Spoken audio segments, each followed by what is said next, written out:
नमस्कार। आज हम लोग जिस टॉपिक के बारे में पढ़ेंगे उसका नाम है क्या, नॉन फॉर प्रॉफिट ऑर्गेनाइजेशन, यानी कि गैर अलाभकारी संस्था। देखिए, नॉन फॉर प्रॉफिट ऑर्गेनाइजेशन पढ़ने से पहले हम लोग को ये समझना पड़ेगा कि नॉन फॉर प्रॉफिट ऑर्गेनाइजेशन होता क्या है, गैर अलाभकारी संस्था होता क्या है। तो कहता है कि वैसा ऑर्गेनाइजेशन जो क्या करता है, सोसाइटी को सर्विस प्रोवाइड करने के लिए वर्क करता है, उसको हम लोग क्या कहते हैं, नॉन फॉर प्रॉफिट ऑर्गेनाइजेशन कहते हैं। क्लियर हुआ कि वैसा ऑर्गेनाइजेशन जो सोसाइटी को सर्विस प्रोवाइड करने के लिए क्या करता है, वर्क करता है, यानी कि उसका जो ऑब्जेक्ट है वो क्या है, प्रॉफिट गेन करना नहीं होता है। प्रॉफिट गेन करने के मतलब उद्देश्य से वो वर्क नहीं करता है, उसका एकमात्र ऑब्जेक्ट ही होता है, उद्देश्य ही होता है क्या, कि हम सोसाइटी को क्या करें, सर्विस प्रोवाइड करें। क्लियर हो गया।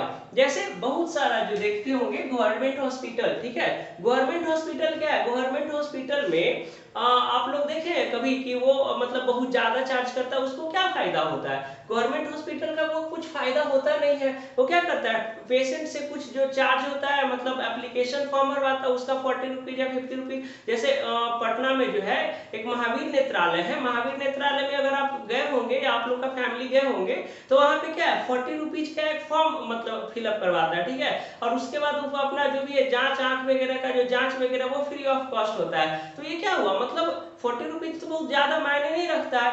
तो ये जो सर्विस जो प्रोवाइड कर रहा है, तो ऐसे ऑर्गेनाइजेशन को क्या कहेंगे, क्या नॉन फॉर प्रॉफिट ऑर्गेनाइजेशन कहेंगे, यानी कि गैर अलाभकारी संस्था कहेंगे। क्लियर हो गया। चलिए नेक्स्ट, जैसे इसमें हम बताएं गवर्नमेंट हॉस्पिटल, गवर्नमेंट स्कूल यानी कि जो सरकारी स्कूल है, वो देखते होंगे वो बच्चा से क्या करता है, फी तो लेता नहीं है, बदले में क्या देता है वो स्टूडेंट को क्या देता है, स्कॉलरशिप देता है, ड्रेस के लिए पैसा देता है, साइकिल प्रोवाइड करता है, मिड डे मील देता है, ठीक है। तो ये सब क्या है, बहुत सारा फैसिलिटी वो क्या करता है, बच्चों को प्रोवाइड करता है, स्टूडेंट्स को प्रोवाइड करता है, लेकिन स्टूडेंट्स से उसके बदले में कुछ लिया नहीं जाता है। तो ये क्या हो गया, नॉन फॉर प्रॉफिट ऑर्गेनाइजेशन। ऐसे ऑर्गेनाइजेशन को क्या कहेंगे, नॉन फॉर प्रॉफिट ऑर्गेनाइजेशन। हम यहाँ गवर्नमेंट स्कूल इसलिए बोल रहे हैं क्योंकि प्राइवेट स्कूल जितना जो भी है ना, वो एक मतलब जस्ट लाइक अ बिजनेस बन गया। अब एजुकेशन सेक्टर जो है वो प्रोफेशन रहा ही नहीं, वो क्या बन गया है, एक बिजनेस बन गया है। चैरिटेबल ट्रस्ट देखिए, कोई भी चैरिटेबल ट्रस्ट होता है, जैसे उसको गवर्नमेंट से फंड मिलता है और वो सोसाइटी के लिए वर्क करता है।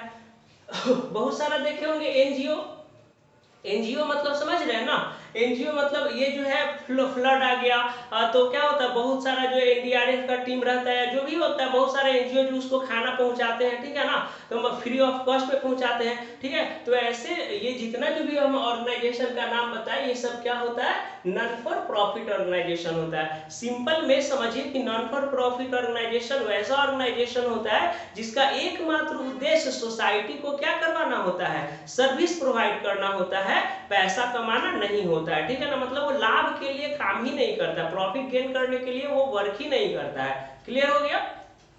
चलिए नेक्स्ट, अब इसमें हम आगे चलेंगे। जब नॉन फॉर प्रॉफिट ऑर्गेनाइजेशन आप लोग बनाइएगा तो उसमें आप नॉन फॉर प्रॉफिट ऑर्गेनाइजेशन आप लोग पढ़िएगा तो उसमें दो टाइप्स ऑफ अकाउंट बनाया जाता है। कौन कौन अकाउंट्स बनाया जाता है, पहला अकाउंट्स बनाया जाता है रिसीट्स एंड पेमेंट अकाउंट, इसको हिंदी में प्राप्ति और भुगतान खाता कहते हैं, और दूसरा क्या होता है, इनकम एंड एक्सपेंडिचर अकाउंट होता है, जिसको हम लोग हिंदी में क्या कहते हैं, आय व्यय खाता कहते हैं। क्लियर हो गया। अब देखिए ये दोनों में डिफरेंसेस हम बताए हैं, डिफरेंसेस इसलिए बताए हैं क्योंकि डिफरेंस समझ लीजिएगा तो ये रिसीट्स एंड पेमेंट अकाउंट क्या होता है और इनकम एंड एक्सपेंडिचर अकाउंट्स क्या होता है, ये पूरा एकदम क्लियर हो जाएगा, ठीक है। पहले सेपरेटली समझेंगे, फिर दोनों में तो डिफरेंस आप खुद कर लीजिएगा, ठीक है ना। चलिए पहले हम लोग शुरू करते हैं रिसिप्ट्स एंड पेमेंट अकाउंट से। तो देखिए बाबू, रिसिप्ट्स एंड पेमेंट्स अकाउंट में और प्राप्ति भुगतान खाता में एकदम ध्यान से समझिएगा कि होता क्या, इसका डेफिनेशन, इसका फीचर्स इसी से निकल जाएगा, ठीक है। Receipts and payments accounts are real account. ये कौन सा अकाउंट होता है, रियल अकाउंट होता है, यानी कि वास्तविक खाता होता है, ठीक है। नेक्स्ट है ओनली कैश ट्रांजैक्शन, मतलब ओनली कैश ट्रांजैक्शन ऑन, यानी कि इसमें केवल कैश वाले ट्रांजैक्शन को दिखाते हैं, आउटस्टैंडिंग वाले आइटम को इसमें नहीं दिखाते हैं। ये सब याद रखिएगा। क्या होता है, ये रियल अकाउंट होता है पहला। सेकंड, इसमें कैश ट्रांजैक्शन को ही दिखाते, कभी भी आउटस्टैंडिंग एक्सपेंसेस या आउटस्टैंडिंग आइटम को इसमें नहीं दिखाते हैं। नेक्स्ट है started with balance, opening balance है ना, started with opening opening balance मतलब या तो ये ओपनिंग कैश रहेगा और नहीं तो फिर क्या रहेगा, ओपनिंग बैंक रहेगा, यानी कि कैश इन हैंड या फिर कैश एट बैंक से शुरू होगा। क्लियर है। Next receipts in debit side, इसमें जितना जो भी रिसीप्ट्स है ना, ये किसमें, रिसीप्ट्स एंड पेमेंट अकाउंट में रिसीप्ट्स जितना जो भी, ऑल रिसीप्ट्स को हम लोग किधर दिखाते हैं, डेबिट साइड में दिखाते हैं। नेक्स्ट है all payments on in credit side, ये रिसीप्ट्स एंड पेमेंट अकाउंट का जितना जो भी पेमेंट्स है वो किधर दिखाते हैं हम लोग, क्रेडिट साइड दिखाते हैं। ठीक है, किसमें, रिसीप्ट्स एंड पेमेंट्स अकाउंट में। ना क्लियर हो जाएगा, ये रियल अकाउंट होता है, इसमें केवल कैश ट्रांजैक्शन को डालते हैं। ये ओपनिंग बैलेंस यानी कि कैश इन हैंड या कैश एट बैंक से शुरू होता है और इसमें ऑल रिसीप्ट्स को डेबिट साइड में दिखाते हैं, फिर क्या है, पेमेंट्स को क्रेडिट साइड में दिखाते हैं। नेक्स्ट कह रहा है कि shown both capital and revenue nature item, इसमें कहता है कि इसमें कैपिटल नेचर और रिवेन्यू नेचर आइटम दोनों को दिखाया जाता है। कैपिटल नेचर आइटम मतलब एक अकाउंटिंग पीरियड में एक आध बार होता है, ठीक है ना, मतलब ऐसा खर्च जो साल भर में एक आध बार हुआ, ठीक है ना, उसको हम लोग इसमें क्या दिखाते हैं। और रिवेन्यू मतलब जो बार बार होता है उसको भी दिखाते हैं, यानी कि कैपिटल नेचर आइटम और रिवेन्यू नेचर आइटम दोनों को हम लोग रिसीप्ट्स एंड पेमेंट्स अकाउंट में दिखाते हैं। क्लियर हो गया। नेक्स्ट फिर कहता है कि all receipts like previous year, current year, next year shown in this account, यानी कि रिसीप्ट्स एंड पेमेंट अकाउंट में चाहे वो रिसीप्ट्स जो प्रीवियस ईयर का हो या फिर जो चल रहा है करेंट ईयर का हो या फिर नेक्स्ट ईयर का हो, तीनों साल का जो रिसीप्ट्स है उसको इसमें दिखाते हैं। यानी कि तीनों साल का जो रिसीप्ट्स होगा, जैसे अभी 2021 चल रहा है तो 20 का रिसीप्ट्स, और जो करेंट ईयर का चल रहा है 21 का रिसीप्ट्स, और 2022 के लिए जो रिसीप्ट्स अगर एडवांस मिला है तो वो सबको इसमें क्या करेंगे, जोड़ के दिखाएंगे। नेक्स्ट कह रहा है कि बेस्ड ऑन कैश बुक, ये जो है रिसीप्ट्स एंड पेमेंट अकाउंट जो है किस पे आधारित होता है, ये आधारित होता है, ये बेस्ड होता है कैश बुक पे। चूंकि ये इसमें केवल कैश ट्रांजैक्शन को, ओनली कैश ट्रांजैक्शन है ना, तो इसमें चूंकि केवल कैश ट्रांजैक्शन को दिखाते हैं इसलिए ये बेस्ड किस पे होता है, कैश बुक पे होता है।